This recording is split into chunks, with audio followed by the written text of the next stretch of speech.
বিপদে পড়ার আগে ফোনের এই সেটিংসটি এখনই বন্ধ করে দিন। আমি আপনাদেরকে যে সেটিংসটা এই ভিডিওতে দেখাবো, ওই সেটিংসটি আপনার ফোন থেকে এখনই বন্ধ করে দিন। সেটিংসটি বন্ধ করার জন্য আপনারা চলে আসবেন ক্রোম ব্রাউজারে।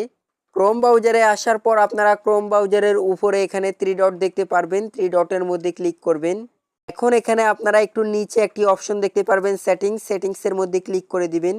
এখন এখানে আপনারা একটি অপশন দেখতে পাচ্ছেন গুগল পাসওয়ার্ড ম্যানেজার, এই অপশনটার মধ্যে ক্লিক করবেন।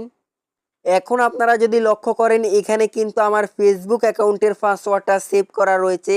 হয়তো আপনাদের অ্যাকাউন্টের পাসওয়ার্ড এখানে সেভ করা থাকতে পারে।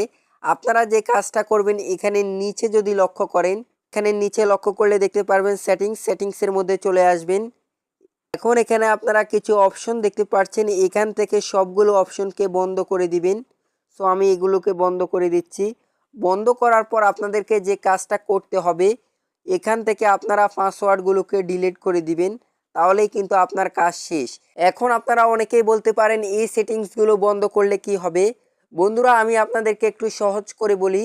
যখন আমরা ফোনের মধ্যে কোনো অ্যাকাউন্ট পাসওয়ার্ড দিয়ে লগ ইন করতে যাই, তখন অটোমেটিকভাবে ক্রোম ব্রাউজারের মধ্যে আমাদের সেই অ্যাকাউন্টের পাসওয়ার্ডগুলো সেভ করা থাকে।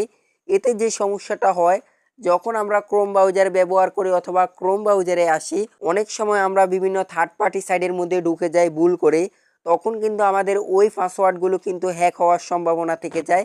এছাড়াও যদি আপনার জিমেলটা কোনোভাবে হ্যাক হয়ে যায় অথবা অন্যান্য প্রবলেম হয়, তাহলে আপনার অন্য যে পাসওয়ার্ডগুলো রয়েছে সেই পাসওয়ার্ডগুলোর মধ্যে প্রবলেম হতে পারে অথবা অন্য কারো কাছে চলে যেতে পারে। সেক্ষেত্রে অবশ্যই আপনারা অপশনগুলো বন্ধ করে রাখবেন এবং এখান থেকে পাসওয়ার্ডগুলোকে ডিলিট করে দিবেন, তাহলে কিন্তু আপনার কাজ শেষ এবং আপনার ফোনের অন্যান্য অ্যাকাউন্টগুলো অনেক বেশি নিরাপদ থাকবে, অনেক বেশি সিকিউর থাকবে। তো আশা করি বিষয়টি বুঝতে পারছেন।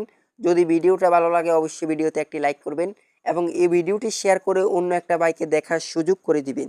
সবাই ভালো থাকবেন, সুস্থ থাকবেন। আল্লাহ হাফেজ।